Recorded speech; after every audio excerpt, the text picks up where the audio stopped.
कुर्ला बस अपघात प्रकरणी आता एक अतिशय मोठी बातमी समोर येते ती म्हणजे आता मृतांचा आकडा या संपूर्ण प्रकरणातला वाढलाय। 7 जण ठार झालेले आहेत। कुर्ला परिसरामध्ये एक भरधाव एसी बेस्ट बस मार्केटमध्ये थेट रात्री शिरली आहे। या भरधाव बेस्ट बसने 30 पेक्षा जास्त लोकांना चिरडलंय।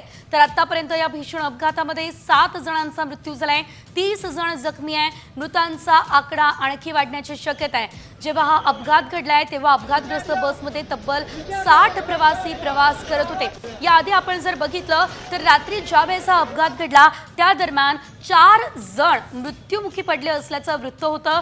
यानंतर सकाळी हा आकडा वाढला आणि 5 वर पोहोचला। मात्र आता पुन्हा जर आपण बघितलं तर मृतांचा आकडा 7 वरती पोहोचलेला आहे। साधारणतः तब्बल 30 जण हे जखमी झालेले आहेत आणि त्यामध्ये काही जणांची प्रकृती अतिशय चिंताजनक असल्याचं देखील सांगितलं जातंय।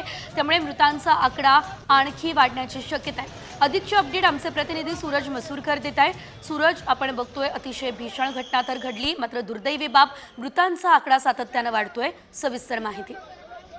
काल जो अपघात झाला त्यामध्ये अनेक जण गंभीर झालेले आहेत आणि अनेकांचा मृत्यू झालेला आहे। आता जी माहिती समोर येते आहे की या अपघातामध्ये आतापर्यंत 6 जणांचा जो आहे तो दुर्दैवी मृत्यू झालेला आहे, तर 49 जण गंभीररित्या जखमी झालेले आहे अशी माहिती जी आहे ती आता समोर आलेली आहे। आणि यामध्ये अजून मृतांचा आकडा जो आहे तो वाढण्याची दाट शक्यता आहे, कारण म्हणजे अनेक जणांवरती उपचार सुरू आहेत, अनेक जण गंभीर जखमी झालेले आहेत कालच्या अपघातामध्ये। त्यामुळे कुठेतरी हा मृतांचा आकडा वाढू शकतो।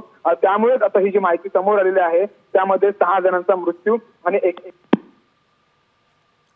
निश्चितच धन्यवाद सूरज, दिलेल्या सर्व सविस्तर अपडेटसाठी। कुर्ला बेस्ट अपघातामध्ये मृतांचा आकडा आता वाढलेला आहे आणि तब्बल 49 जण हे जखमी झाले असल्याचं वृत्त आहे। आतापर्यंत जखमींचा आकडा हा 30 होता, मात्र आत्ताच आपल्या प्रतिनिधींनी आपल्यापर्यंत सर्व सविस्तर माहिती पोहोचवली आहे ती म्हणजे 49 जण या संपूर्ण अपघातामध्ये जखमी झालेले आहेत।